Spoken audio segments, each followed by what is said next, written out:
இயேசு உங்களை நேசிக்கிறார். பிரியமானவர்களே, இந்த நாளில் ஆண்டவர் நம்மளோடு பேசும்படிய வேதத்திலிருந்து 3 வசனங்களை கூட வாசித்து ஆண்டவர் நம்மளோடு இடைவிடுகிற காரியத்தை பார்ப்போம். அது எரேமியா தீர்க்கதரிசியின் புஸ்தகம் 15வது அதிகாரம் 1, 2, 3 வசனங்கள் இப்படியாக சொல்லுகிறது.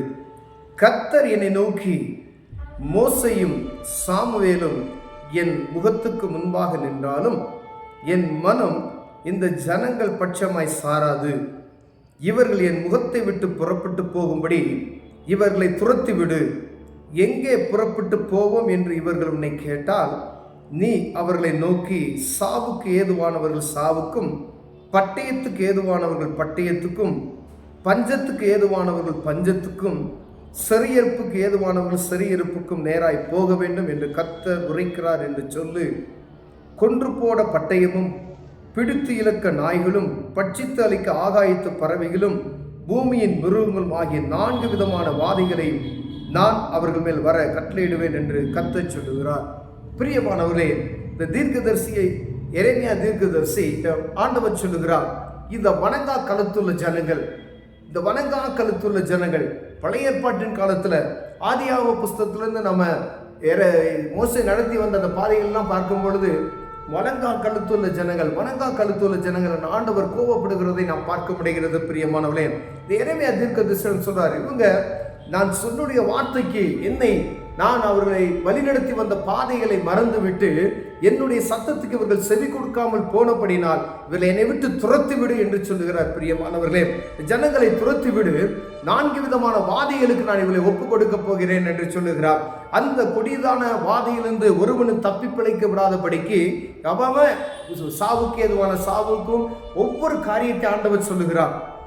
பஞ்சத்துக்கு ஏதுவானவனை பஞ்சத்துக்கும், பட்டயத்துக்கு ஏதுவான பட்டயத்துக்கு என்று சொல்லி, அப்ப பாருங்க, ஆண்டவருடைய சத்தத்துக்கு நம்ம செவி கொடுக்காமல் போகும் பொழுது ஆண்டவருடைய கோவாக்கினை கடைசியில் எப்படி வருகிறதுனா, ஆண்டவருக்கு சத்தம் கொடுக்காத, ஆண்டவருக்கு செவி கொடுக்காத, எத்தனை சுவிசேஷத்தை கேட்டாலும் நம்முடைய இருதய கடினத்தின் நிமித்தமாய் நமக்கு ஏதோ ஒரு கொழுமையான ஒரு காரியத்தை பார்த்து பார்த்து பார்த்து அதையே நோக்கி கொண்டு இருக்கிற இருதயம் படைத்தவர்களை நாம் காணப்படுகிறபடினாலே ஆண்டவர் உங்களோடு என்னோடு பேசுகிற ஒரு காரியம், பிரியமானவர்களே, ரட்சிப்பின் அனுபவத்தை பெற்று இருக்கிறோம். ஆனாலும் ஆண்டவராக இயேசு கிறிஸ்துவின் அன்பை நாம் பெற்று இருக்கிறோமா? ரட்சிப்பின் ஏதோ அனுபவத்தை ஒரு நாள் பெற்ற ஒரு காரியத்தை மாத்திரம் ஆண்டவர் சொல்லவில்லை. என்றோ ஒரு நாள் ரசிக்கப்பட்டோம், ஆனால் அதற்கு பின்பதை என்னுடைய ஆவிக்குரிய வாழ்க்கை எப்படி இருக்குது என்று பார்க்கும்படியாய் ஆண்டவர் உங்களோடு என்னோடு பேசுகிறார். பிரியமானவர்களே, நான் கிறிஸ்தவனாய் இருப்பது நிமித்தமா ஆண்டவர் என்னோடு பிரியமாய் இருக்கிறாரா? அல்ல, ஆண்டவருக்கும் எனக்கும் உள்ள நெருக்கம் எப்படி இருக்கிறது, நீங்கள் அவரை எப்படி நோக்கி பார்த்து கொண்டு இருக்கிறீர்கள் என்று பார்க்கும்படியாய் ஆண்டவர் உங்களோடு என்னோடு பேசுகிறார். பிரியமானவர்களே, இங்க தீர்க்கதரிசனம் ஆண்டவர் சொல்லுகிறார், இவர்களை போக விடு, விரட்டி விடுன்னு சொல்றார். ஒரு குறிப்பிட்ட நாளுக்கு ஆண்டவர் இப்ப கிருபையின் காலம் என்று சொல்லப்படுகிற இந்த காலகட்டத்தில் நாம் வாழ்ந்து கொண்டு இருக்கிறோம் என்பதை மறந்து போய்விடாதீர்கள். அநேக வசனங்களை கேட்கிறோம். சர்ச்சுக்கு போறீங்க, கர்த்தருடைய வசனத்தை நீங்க கேட்கறது கிடையாது. ஆனா ஆண்டவர் உங்களோடு தான் பேசுகிறார். அதை செவி கொடுக்காதபடிக்கு சத்தம் வருகிறது, நம்முடைய காதுகள் அடைக்கப்பட்டு இருக்கிறது. பிரியமாகவே, பழைய ஏற்பாட்டின் காலத்தில் சொல்லப்பட்ட ஒவ்வொரு வார்த்தைகளும் இந்த நாட்களில் தீர்க்க தரிசனமாய் நடந்து கொண்டு இருக்கிறது. இஸ்ரவேல்ல யுத்தம், உக்ரைன்ல யுத்தம் நடந்து கொண்டே இருக்கிறது. அங்கு பாருங்க, பஞ்சத்தை நம் கண்கொள்ளா அப்படியே பார்க்கிறோம். சின்ன பிள்ளைகள் முதற்கொண்டு சாப்பாட்டுக்கு வழி இல்லாதபடி அவருடைய உடல்கள் மெலிந்து போகிற ஒரு காட்சியை பார்க்க முடிகிறது. இரத்த வெள்ளத்தில் ஜனங்கள் கிடக்கிறாங்க, ஆயிரக்கணக்கான ஜனங்கள் மடிந்து போகிறார்கள். பிரியமானவர்களே, ஒவ்வொரு இதில் சொல்லப்பட்ட ஒவ்வொரு வார்த்தைகளும் அங்கு நடந்து கொண்டு இருக்கிறது. நம் கண் முன்னாடி ஒவ்வொரு நாளும் செய்தி வழியை நாம் கேட்டுக்கொண்டு இருக்கிறோம். பிரியமானவர்களே, பாருங்க, அங்க சொன்ன பஞ்சத்துக்கு ஏதுவானவர்கள் பஞ்சத்துக்கும், சிறையிருப்புக்கு ஏதுவானவர்கள் சிறையிருப்புக்கும். அநேக பேர் சிறையிருப்பு பிடித்து போயிட்டாங்க.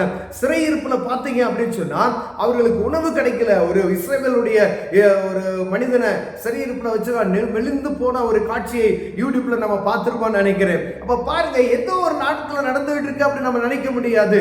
இதெல்லாம் ஆண்டவருடைய வருகைக்கு முன்பதாய் நடக்கக்கூடிய ஒரு காரியம் என்று ஆண்டவர் நமக்கு சொல்லிவிட்டார். அப்ப இப்படிப்பட்ட அந்த காரியத்துக்கு ஆண்டவர் ஒப்பு கொடுத்து விட்டார். ஆனா நமக்கு ஒரு வாய்ப்பை கொடுத்திருக்கிறார். பெரிய காலம் சமீபமாய் இருக்கிறது. கர்த்தருடைய சத்தத்துக்கு நாம் செவி கொடுப்போமே ஆனால் ஆண்டவர் நம்மை தப்பிவித்து காக்க வல்லமையுள்ளவராக இருக்கிறார்.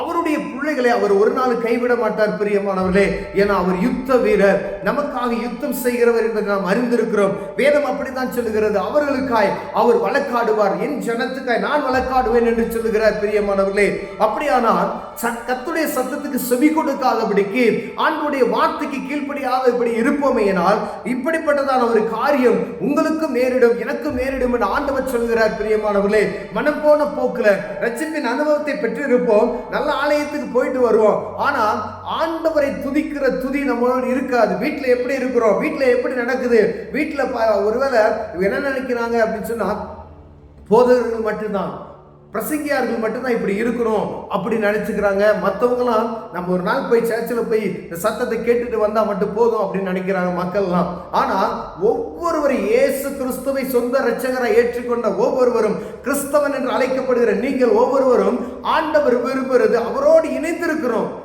ஒருவேளை நான் சர்ச்சுக்கு வந்துட்டு மற்ற நேரத்தில் எப்படி வேணா நான் வாழ்வேன் என்கிற வாழ்க்கையை ஆண்டவர் சொல்லுகிறது. எப்பொழுதும் ஆண்டவரோடு இணைந்து இருக்கிற ஒரு வாழ்க்கையை ஆண்டவர் விரும்புகிறார். பிரியமானவர்களே, அப்படிப்பட்டவர்களை மாத்திரமே ஆண்டவர் பிரித்தெடுத்து பரிசுத்த கூட்டம் என்று அழைக்கப்படுகிற அந்த கூட்டத்தில் சேர்ப்பார்.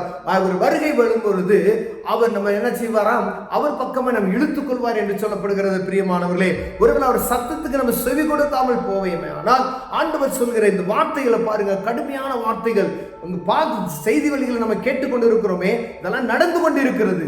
என் ஜனங்கள் இவளை துரத்தி விடுன்னு சொல்றாரு. அப்படி துரத்தி விடும் பொழுது அங்கு நடக்கக்கூடிய இந்த 4 விதமான வாதிகளுக்கு நான் இவர்களை ஒப்பு கொடுத்து விட்டேன் என்று சொல்லுகிறார். பிரியமானவர்களே, காலம் சமீபமாய் இருக்கிறது. என்ன நடக்கும் சொல்ல முடியாது. பாருங்க, சோதம் குமாரா பட்டணம் விடிய அழிய போ வரைக்கும் அவர்கள் மனம் போன போக்கில் வாழ்ந்தார்கள். குடித்தார்கள், புசித்தார்கள், பெண் கொடுத்த ரொம்ப ஜாலியா குடியும் கும்மாளமும் கூத்துமாய் தான் இருந்தது.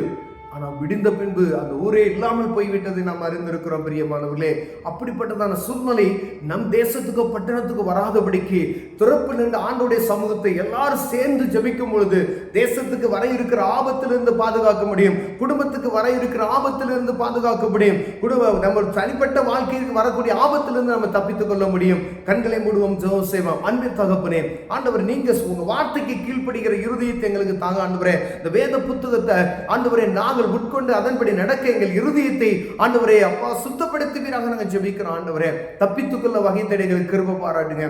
இயேசுவின் நாமத்தில் பிதாவே, ஆமென்.